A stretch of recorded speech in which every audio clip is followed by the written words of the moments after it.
চিত্রনায়িকাদের বাহারি পোশাকের গল্প হরমেশেই শোনা যায়। বিশেষ করে পার্শ্ববর্তী দেশ ভারতে বলিউড তারকারাই প্রায়শই পোশাকের কারণে সংবাদের শিরোনামও হয়।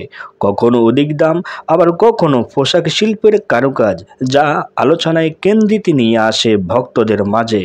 তারকারাও বিষয়টি বেশ উপভোগ করে। নিজেদের মধ্যেও প্রতিযোগিতা থাকে পোশাকে ভিন্নতা তুলে ধরার। দুই বাংলার সমান জনপ্রিয় অভিনেত্রী জয়া হাসানের ক্ষেত্রেও তেমন কিছুই দেখা মিলল। গত রোববার সন্ধ্যায় মুম্বাই অনুষ্ঠিত হয়েছে ফিল্ম কেয়ার ওটিটি অ্যাওয়ার্ডের পঞ্চম আসর, যেখানে অংশ নিয়েছিলেন জয়া। সেই অনুষ্ঠানে জামদানি শাড়িতে দেখা মিলল অভিনেত্রীর। বাহারি সাজের এই শাড়ি তৈরি করতে নাকি তার 6 মাসের সময় লেগেছে। এক ফেসবুক স্ট্যাটাস বিষয়টি নিশ্চিত করেছেন জয়া নিজেই। মঙ্গলবার সন্ধ্যায় সামাজিক মাধ্যমে ফিল্ম কেয়ার ওটিটি অ্যাওয়ার্ড 2024-এর কয়েকটি ছবি প্রকাশ করেন অভিনেত্রী, যেখানে ভিন্নতার ছাপে জামদানি শাড়িতে দেখা মিলল জয়ার। বিশেষ করে শাড়িটি নকশা ও পরার ধরন আলাদাভাবে নজর কেড়েছে ভক্তদের।